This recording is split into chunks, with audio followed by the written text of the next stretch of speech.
हमने पिछले कुछ दिनों में इमरान हाशमी के बिल्कुल दो रूप देखे। हमने बैट्स ऑफ बॉलीवुड में देखा जहां वो किसिंग किंग वाली जो उनकी एक इमेज है, और फिर हमने हक देखा। उनकी कास्टिंग के पीछे का क्या थियरी थी आपकी? आई थिंक सो जब मैंने कहानी लिखी थी हक की, तो मैं और रेशु यामी के पास गए। उन्होंने कहा कि आई एम ऑन, स्क्रीन पे लेकर आओ, हम लोग आगे बढ़ते हैं। हमने टाइम लेके स्क्रीन पे लिखा, उनके पास गए, उनको बहुत अच्छा लगा स्क्रीन प्ले। उनका सिर्फ एक सवाल था कि अब्बास कौन प्ले कर रहे हैं। हमारे पास भी एक ही सवाल था कि अब्बास कौन प्ले कर रहे हैं, कौन प्ले बिकॉज कर रहा है?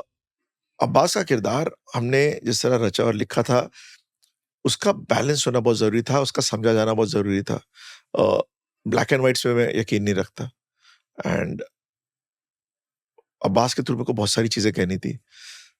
अब हम फंसे कि किसको कास्ट करें, एंड एक नाम बार बार दिमाग में घूम रहा था, but it didn't seem like a possibility कि शायद ये नाम हाँ ना बोले। बट मेरा मानना है लाइफ में अगर आपको कुछ चाहिए तो आई थिंक मांग लो यूनिवर्स से। समटाइम्स यूनिवर्स मेहरबान हो जाता है, राइट? सो हम लोग मैं अपने कास्टिंग डायरेक्टर शिवम गुप्ता के पास गया और कहा कि इमरान से अपॉइंटमेंट लेते हैं, मिलते हैं, बात करते हैं। हम गए, उन्हें स्क्रिप्ट सुनाई, उन्हें इंटरेस्टिंग लगी, अच्छी लगी। उनके कुछ सवाल थे, मैंने कहा कि जो सवाल है मेरे स्क्रीन प्ले में है, आप पढ़ लीजिए। मैं छोड़ के गया स्क्रिप्ट, 4 घंटे बाद फोन आता है कि I am on. I am on.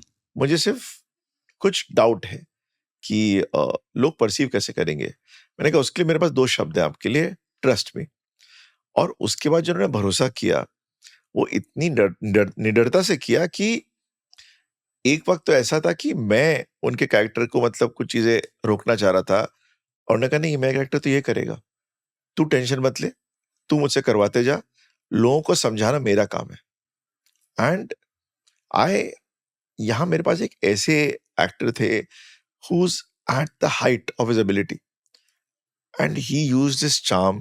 उन्होंने अपना मतलब सारी जो कला थी उसको यूज करके जिस तरह अब्बास को रचा है, that's और how अब्बास happened। हाँ, लेकिन ये जो डाउट आपका था, ये बहुत सारे लोगों का इमरान हाशमी के लेटेंट पोटेंशियल को लेके, ये सभी जानते हैं कि बहुत पोटेंशियल है, बहुत शानदार एक्टर। लेकिन अब्बास एकदम थोड़ा नॉन ग्लैमरस, ऐसा कोई विलेन आदमी भी नहीं है, वो भी अपनी जगह बहुत लॉजिकल है। उसका कैरेक्टर आर्क लिखते समय क्या क्या दिमाग में चल रहा था?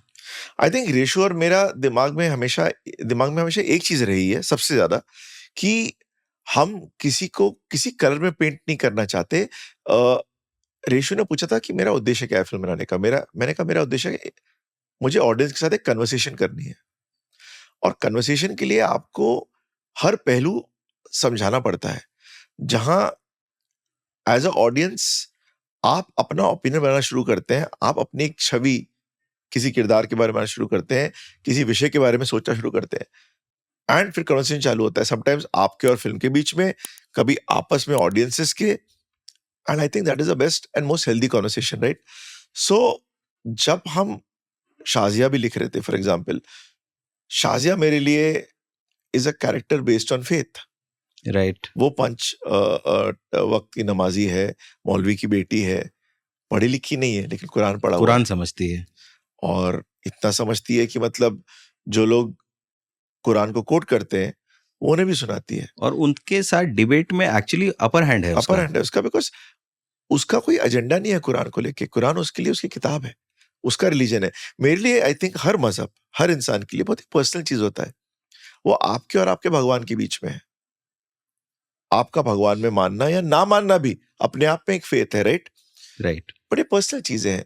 इसमें जब कोई आदमी आके आपको इंटरप्रेट करके बताता है कि आपको किस तरह सोचना चाहिए या किस तरह व्यवहार करना चाहिए या क्या लिखा है, तो वो अपनी थिंकिंग, अपनी लाइफ, अपने एक्सपीरियंसेस लेकर आ रहा है और उसमें अपना कलर ऐड किए जा रहा है।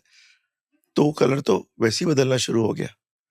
अगर आपको ओरिजिनल रंग में किसी भी चीज को समझना है या पढ़ना है तो आपको खुद पढ़ना पड़ेगा। जब मैंने सिर्फ एक बंदा काफी बनाई थी, वो भी अब it dealt with faith. Yes. पहले सीन में आप देखते हैं कि मनोज बाजपेयी एक शिव भक्त है, वो शिवलिंग पे दूध चढ़ा रहे हैं। चढ़ा रहे हैं। एंड में जो पूरा उनका समेशन है, राइट। शिव जी को ही मतलब यूज करके, बात करके उन्हीं का एग्जाम्पल देते हैं। फेथ, और पूरा चीज फेथ के बारे में थी।